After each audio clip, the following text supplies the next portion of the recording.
So what happens when a sanctuary built for spiritual enlightenment actually becomes a trap? Welcome to this explainer. Today we're diving into some incredibly intense source material that's going to challenge everything we think we know about trusted therapeutic spaces.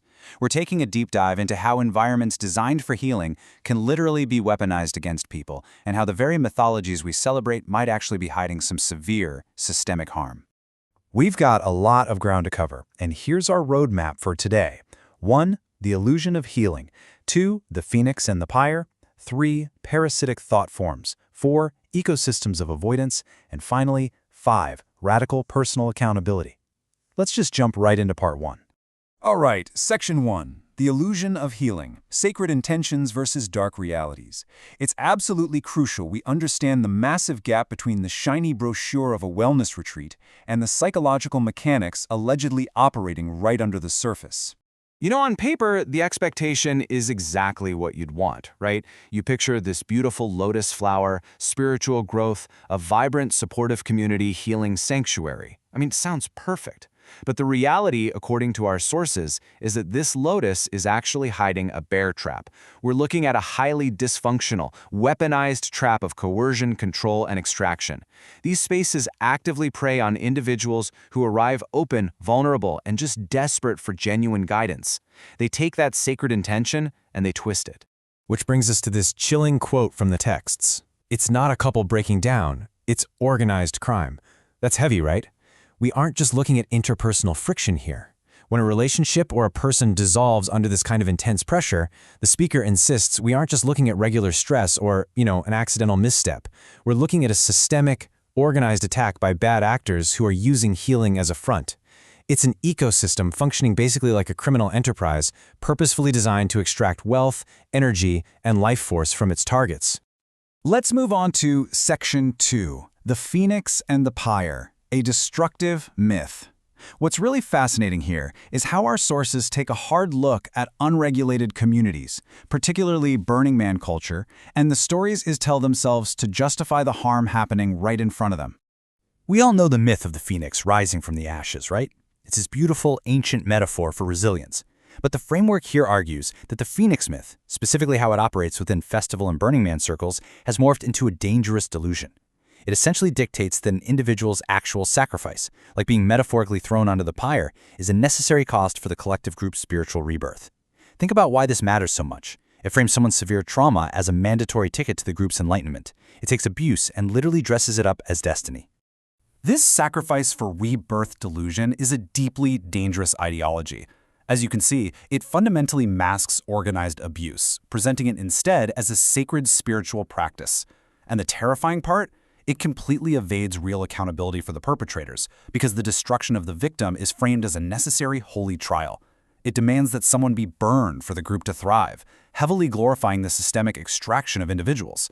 It operates on the horrifying assumption that a victim's destruction isn't a crime, but merely collateral damage required for the collective's supposed higher awakening. So how does this actually happen? Let's check out Section 3, Parasitic Thought Forms, the mechanics of abuse. We've talked about the myth, but how do these bad actors actually operate on a psychological level? The sources use this incredibly visceral term to describe how these spaces become sick and dysfunctional ecosystems. They call it the germ theory of trauma.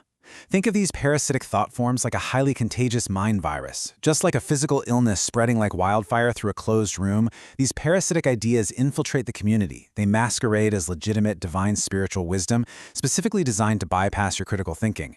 Before long, the entire community effectively becomes overwhelmed with an ideological illness, genuinely believing the extraction they're witnessing is divine work. By bypassing that critical thinking, abusers, in the guise of gurus, systematically follow these 3 steps to drain their victims. Step 1. They target highly empathetic individuals with porous boundaries. The text calls this having leaky energy. Imagine someone going through a crisis who gives far too much of themselves without maintaining boundaries. They are prime targets. Step 2. The bad actor elevates themselves, presenting as a trusted spiritual elder or healer. They become the single source of truth for the victim. And finally, step 3, they use that manufactured trust and inherent power imbalance to siphon the individual's personal agency, their life force, and their financial wealth. It is a slow, calculated, step-by-step extraction that just leaves the victim hollowed out. Which leads us to Section 4, ecosystems of avoidance, the systemic void. This is where we see a catastrophic failure of accountability when victims actually try to seek justice.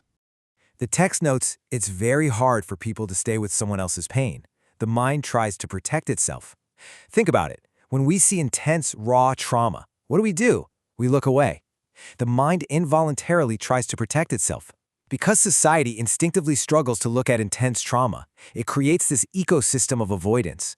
Our natural human reflex to disengage creates a toxic, silent environment where underlying injustices and deep systemic pain are constantly ignored. And that allows abusers to thrive entirely unchecked. 200. Let that number sink in for a second. That is how many lawyers the source contacted without finding a single one to represent him. 200. He had the money to pay, he had the evidence of harm, but he received absolutely zero support. This cements his status as what the texts call a modern outlaw.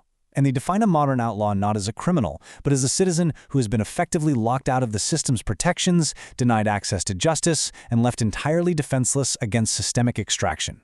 And as you can see here, the trap is absolute, because the systems we rely on completely fail to protect the vulnerable. The institutional guardrails you'd expect, non-existent in these unregulated therapeutic circles. Legal recourse fails time and time again because the court systems, frankly, lack the sophistication to recognize psychological abuse when it's disguised as a spiritual practice. Add to that a complicit network of enablers who simply look the other way to protect the abusers, and a state intervention system where government and police institutions essentially offer a void of response. There is a massive, tragic gap between what we expect the justice system to do and the total isolation victims actually face. Okay, on to our final part. Section 5, Radical Personal Accountability, Breaking the Ice. So what do? How do we actually solve this and stop these cycles of systemic trauma? Well, we clearly can't rely on broken institutions, so the source material proposes a fascinating radical role swap for shadow work. The framework argues that to prevent relational violence, men must pivot their focus toward healing self-hatred and breaking out of their historical cycles of conflict and war. And on the flip side, it demands that women confront their own suppressed capacities for harm and murderous intent.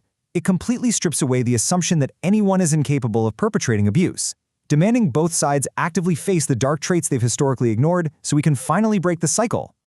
Let's be real. Waiting for the legal system to magically fix itself is a lost cause.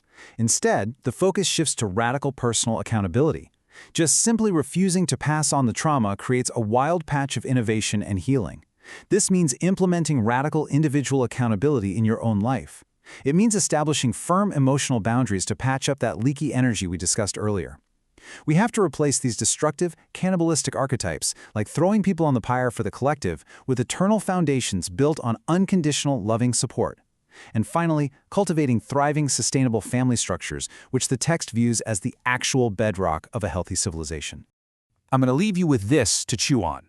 When healing communities operate without guardrails, who protects the vulnerable from the healers? Must society actually learn to witness pain before it can ever truly uncover the truth? Thank you so much for joining me on this explainer. Take these questions with you and keep examining the systems around you. Catch you next time.